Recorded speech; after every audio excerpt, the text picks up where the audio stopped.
Hello everyone, welcome to our channel study with A. आज हम video का second part लेके आ रहे हैं। फर्स्ट पार्ट में हमने बात किया था यूनाइटेड नेशन के बारे में, क्यों बना, चार्टर क्या क्या था, इसके प्रिंसिपल्स क्या क्या होते हैं और बहुत सारे टॉपिक हमने बात किए थे। ज़्यादा जानकारी के लिए वीडियो को ज़रूर देखें। अभी हम यूनाइटेड नेशन के पार्ट सेकंड में उसके ऑर्गन्स के बारे में बात करेंगे। कौन कौन से ऑर्गन्स हैं जो प्राइमरीली वर्क करते हैं।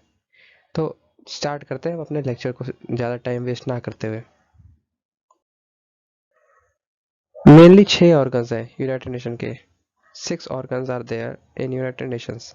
सबसे पहले इम्पोर्टेंट जनरल असेंबली, फिर उसके बाद सिक्योरिटी काउंसिल, फिर इकोनॉमिक एंड सोशल काउंसिल, फिर उसके बाद trusteeship council, international court of justice और सेक्रेटरीट। इसमें जनरल असेंबली के बारे में आप लोगों ने बहुत सुना होगा और सिक्योरिटी काउंसिल के बारे में आप वो परमानेंट 5 वगैरह सुनते रहते होंगे। ठीक है, हम अब आज सारे के बारे में एक बार जानेंगे अच्छे से। ठीक है, शुरुआत करते हैं अपने वीडियो को। और पहला टॉपिक हमारा जनरल असेंबली। तो general assembly, the main function of general assembly to discuss the power and function of the other organs, elect 10 non permanent members of security council. Basically जो जनरल असेंबली है, एक तरह से जैसे हमारे country में parliament है ना, बिल्कुल उस तरीके से है। ये हर साल मिलती है और किसी भी महीने में, मेनली अक्टूबर से दिसंबर में किसी महीने में मिलती है। ठीक है, और किस लिए मिलती है, इसके बहुत सारे फंक्शंस होते हैं उन सबको कंडक्ट करने के लिए।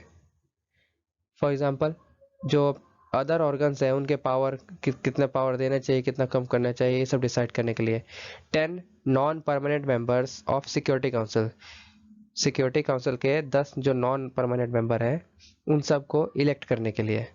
जजेस of international court of justice ICJ के, उनको भी इलेक्ट करने के लिए जनरल असेंबली ही बैठती है। अगर किसी नए मेंबर को, नई कंट्री को जुड़ना है यूनाइटेड नेशन से, तो उसके लिए भी जनरल असेंबली ही डिसाइड करती है। सेक्रेटरी जनरल, जो कि सेक्रेटरीट को कंट्रोल करता है, उसको भी यही जनरल असेंबली ही चुनती है। मेनली ये वर्ल्ड की पार्लियामेंट ही है, आप इसको ऐसे समझ लीजिए। ठीक है, तो ये इम्पोर्टेंट है, parliament of the world. Okay, आप इस बात से ध्यान रखिए। ये फोटो आप देख रहे हैं, ये 2018-19 की मीटिंग का फोटो है, जब यूएस के प्रेसिडेंट डोनाल्ड ट्रंप लेक्चर दे रहे हैं, भाषण दे रहे हैं यहाँ पर जनरल असेंबली में।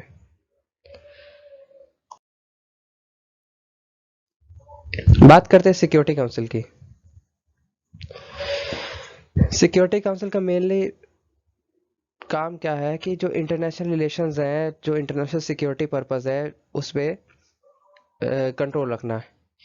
यूनाइटेड नेशन सक्सेसफुल इसलिए भी रहा क्योंकि इसकी एक अपनी आर्मी है। इससे पहले लीग ऑफ नेशंस बना था, आपको पता है, वर्ल्ड वॉर वन के खत्म होने के बाद। ठीक है, तो उसकी कोई बात नहीं मान रहा था। क्यों? क्योंकि उसके पास खुद की फोर्स नहीं थी।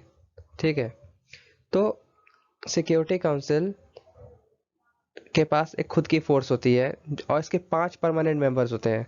कौन कौन से? US, China, Russia, United kingdom और फ्रांस। ये 5 परमानेंट मेंबर्स हैं। ठीक, और बाकी 10 नॉन परमानेंट मेंबर है जिनको जनरल असेंबली चुनती है, और ये 2 साल के लिए चुनी जाती है। और एक बात और, जब ये जो ये 10 नॉन परमानेंट मेंबर होते हैं, 2 साल चुनने के बाद दोबारा कंटिन्यू कर सकते हैं, ऐसा नहीं है। जैसे हमारे यहाँ है कि हाँ, एक पार्टी का मेंबर है जो चुनाव जीत गया, फिर अगली बार वो दोबारा चुनाव जीता, फिर तीसरी बार और चुनाव जीता, ऐसा नहीं होता यहाँ पर। फॉर एग्जांपल इंडिया है, इंडिया को मेंबरशिप मिल गई है इस साल की। ठीक है, तो अब 2 साल के लिए रहेगा। उसके बाद जब इसके टेन्योर खत्म होगा तो दोबारा इलेक्शन नहीं कर सकता। अब उस सीट पे कोई और पहले बैठेगा, फिर दोबारा इंडिया की बारी आएगी। Approval of all permanent members is necessary on important matter. सारे मैटर जो भी इम्पोर्टेंट हो उन पे जो परमानेंट मेंबर्स हैं सबके सभी पांचों, इनका अप्रूवल होना जरूरी है। अगर किसी ने भी वीटो शो कर दिया, वीटो कास्ट कर दिया, ठीक है, तो डिसीजन नहीं ली जाएगी, वो मैटर वहीं रुक जाएगा।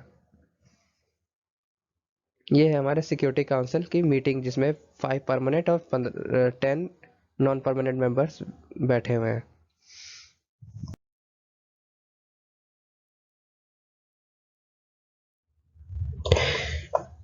इकोनॉमिक एंड सोशल काउंसिल, नाम से ही पता चल रहा है कि इसका काम क्या होगा। ये हर साल एक्टिविटीज़ को देखती है यूनाइटेड नेशंस की। कौन सी? इकोनॉमिक और सोशल एक्टिविटीज़ को। जैसे कि yoga day, world yoga day, या फिर यूएन डे, ये सब कब मनाए जाते हैं, ये सब इन सब को डिसाइड कौन करता है? ये इकोनॉमिक एंड सोशल काउंसिल में होता है, डिसाइड करता है। टोटल 54 मेंबर्स होते हैं। 1/3 मेंबर हर साल चुने जाते हैं बाय जनरल असेंबली।